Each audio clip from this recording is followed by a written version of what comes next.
અધ્યાય 13મો. 13મા અધ્યાયમાં સપિંડના સર્વ કર્મ વર્ણન બતાવ્યું છે. ગરુડે પૂછ્યું કે હે પ્રભુ, મને સપિંડી વિધિ અને સૂતકને કહી સંભળાવો. ભગવાન બોલ્યા કે હે ગરુડ, 10 દિવસે બ્રાહ્મણ, 12મા દિવસે ક્ષત્રિય, 15મા દિવસે વૈશ્ય અને 1 માસે શૂદ્ર શુદ્ધ થાય છે. મૃત્યુનું સૂતક પિતરાઓએ શુદ્ધાને 10 દિવસ માટે લાગે છે. ચોથી પેઢીએ 10 રાત્રિ, 5મી પેઢીએ 6 રાત્રિ, 6ઠી પેઢીએ 4 રાત્રિ, 7મી પેઢીએ 3 રાત્રિ સૂતક જાણવું. જો કોઈ દૂરનો ગોત્રી મરી ગયો હોય તો તેનું સ્નાન કરવું. જો તે વિદેશમાં મરી ગયો હોય તો તેને કબર સંભળ્યા સુધીના દિવસો બાદ કરી બાકીના દિવસોનું સૂતક પાળવું. જો 10 દિવસ વીતી ગયા હોય તો 1 વર્ષમાં 3 રાત્રિ સૂતક પાળવું. જો વર્ષ થઈ ગયું હોય તો સ્નાન કરવું. પ્રથમ સૂતકના 6 દિવસ બાદ બીજું સૂતક આવે તો પ્રથમ સૂતક 10 દિવસે કાઢતા 2 સૂતકોની નીકળી જાય છે. જો દાંત ઉગ્યા અગાઉ મરી જાય તો સ્નાન કરવું. દાંત ઉગ્યા પછી અને ચોલ કર્મ કર્યા પહેલા મરી જાય તો 1 રાત, ચોલ કર્મ કર્યા પછીથી કે જનોય આપ્યા પહેલા મરી જાય તો 3 રાત, મોટી ઉંમરે મરી જાય તો 10 રાત્રિ સૂતક જાણવું. જો પુત્રી 27 મહિના અગાઉ મરી જાય તો સ્નાન કરવું. સગાઈ થયા ત્યાં સુધીમાં મરી જાય તો તેથી મોટી ઉંમરે મરી જાય તો 3 રાત્રિ, સગાઈ થયેલ હોય તો બંને પક્ષો 3 રાત્રિ સૂતક રાખવું પડે છે. ગર્ભ રહ્યા પછી જેટલા માસે ગર્ભસ્રાવ થાય એટલા દિવસ સૂતક પાળવું. આ સૂતક પિતરાઓને લાગતું પડતું નથી. સૂતકના સમયે કોઈને અડવું નહીં, આટલા ઉપર બેસવું નહીં, પૂજા કરવી નહીં. સૂતક બ્રહ્મચારી હતી, અગ્નિહોત્રી અને રાજાને લાગતા નથી. વિવાહ, ઉત્સવ અને હોમ આદિનો આરંભ થયા બાદ સૂતકના જણાવ પહેલા રાંધેલ અન્ન રાખવામાં અડચણ નથી. સૂતક થયા પછી બ્રાહ્મણને ભિક્ષા આપવી નહીં. સદા સૂતક વ્યક્તિ જો બ્રાહ્મણને ભિક્ષા આદિ આપે તો ભિક્ષા આપનાર દોષિત બને છે.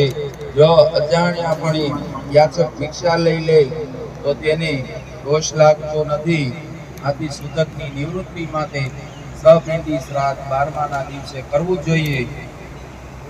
જો ગૃહસ્થી ગયો હોય તો જ્યાં સુધી સપિંડી શ્રાદ્ધ ન થાય ત્યાં સુધી કોઈ ધાર્મિક કાર્ય થઈ શકતું નથી. આથી 12મા દિવસે સૂતક સ્નાનને ગાયના છાણ વડે લીપી શાસ્ત્રોક્ત વિધિ સપિંડી શ્રાદ્ધ કરવું જોઈએ. પછી પૂજા આદિ વિકર્મનો પિંડ મૂકી હાથ પગ ધોયા પછી વસુ, રુદ્ર અને સૂર્ય રૂપ ધારણ કરનારને પિતામહના 3 પિંડ આપી ચોથો પિંડ મરનારનો આપવો. આ પિંડનું પૂજન કર્યા પછી જે પિંડ મૂક્યો હોય તેના સોનાના વાળ વડે 3 ભાગ કરવા. આમાંનો 3માનો 1 ભાગ પિતામહના પિંડમાં મેળવવો. પછી પિતામહની સાથે માતાનો પિંડ તેમજ પિતાનો પિંડ મેળવી. જો પ્રપિતા જીવતા હોય અને પિતા મૃત્યુ પામ્યા હોય તો 3 પિંડ આપવા. પિતાની માં જીવતી હોય અને માનું મૃત્યુ થયું હોય તો પિતૃશ્રાદ્ધ પ્રમાણે માતૃશ્રાદ્ધ પણ કરવું. માતાનું પિંડ ત્રિમિલન, મહાલક્ષ્મી માં અને પિતાનું માતા વિશે પિંડિત મિલન કરવું. અપુત્ર સ્ત્રીનું સપિંડીકરણ તેની સાસુની સાથે મેળવીને કરવું. જો માતા પિતાને એક ચિતામાં બાળવામાં આવ્યા હોય તો વ્યવધાક મૂકીને માતા પિતાનું સપિંડીકરણ કરવું. પ્રથમ પુત્રે પિતાનું અને બાદ સ્નાન કરી માતાનું સપિંડીકરણ કરવું જોઈએ. પતિ મરી ગયા પછી સ્ત્રી 10 દિવસમાં અગ્નિ પ્રવેશ કરે તો 1 જ દિવસે સપિંડીકરણ કરવું. સપિંડીકરણ થયા બાદ પિતૃઓને તર્પણ કરી વેદ મંત્રો સાથે સ્વધાનનો શબ્દોચ્ચાર કરી હત બોલીને અતિથિને ભોજન કરાવવું. આમ કરવાથી પિતૃઓ તૃપ્તિ અનુભવે છે. ત્યાર પછી પોતાની શક્તિ અનુસાર બ્રાહ્મણને દાન આપવું. પછી ગ્રહ દેવી અને ગણેશજીનું પુણ્યાવાચન વેદ મંત્રો સાથે કુમકુમ ચોખા અને નૈવેદ્ય આદિથી કરવું. ગોર મહારાજને યજમાનને અભિષેક કરી તેના હાથે મંત્ર બોલીને રક્ષાસૂત્ર બાંધી મંત્ર લઈને ચોખા આપવા.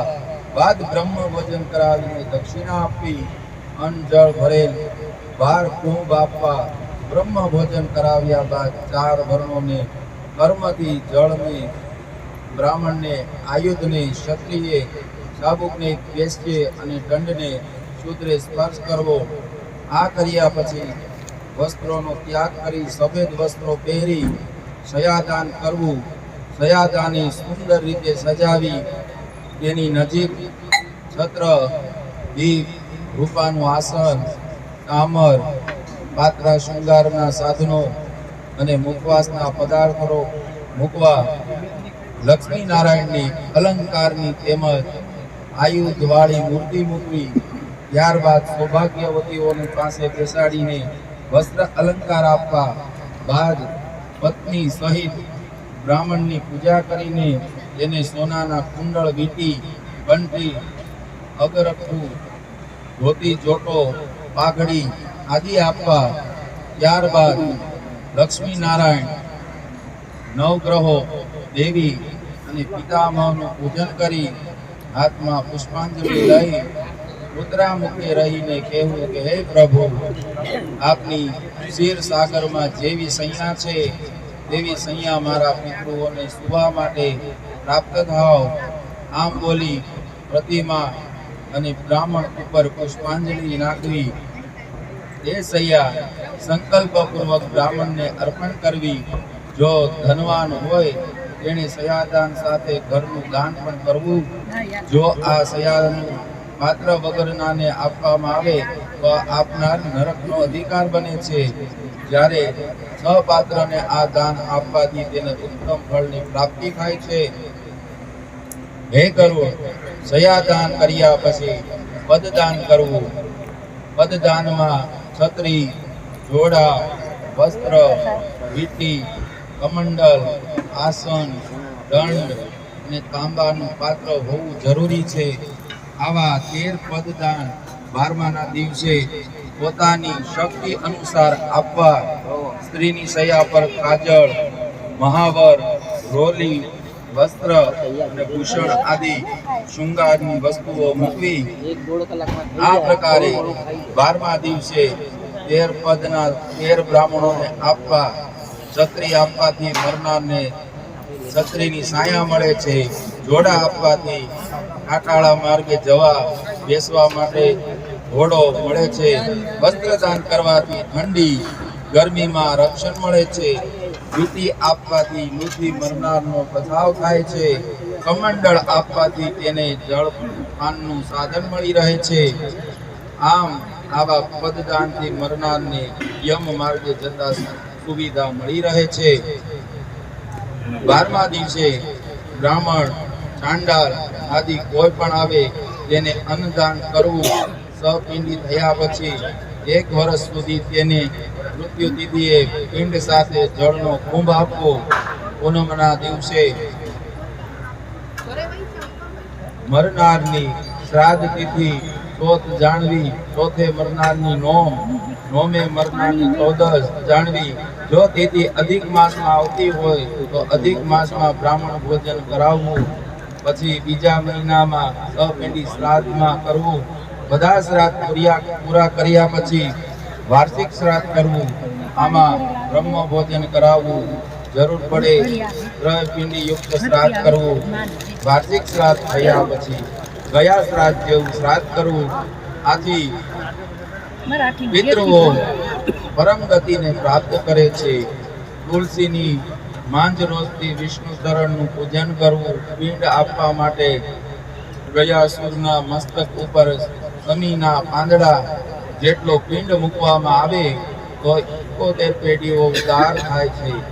આમ ઉર્ધ્વદેહિક કૃત્ય કરવાથી પિતૃઓને મુક્તિ મળે છે, તેમજ પુત્રદાની સદવાસના ઉત્પન્ન થાય છે.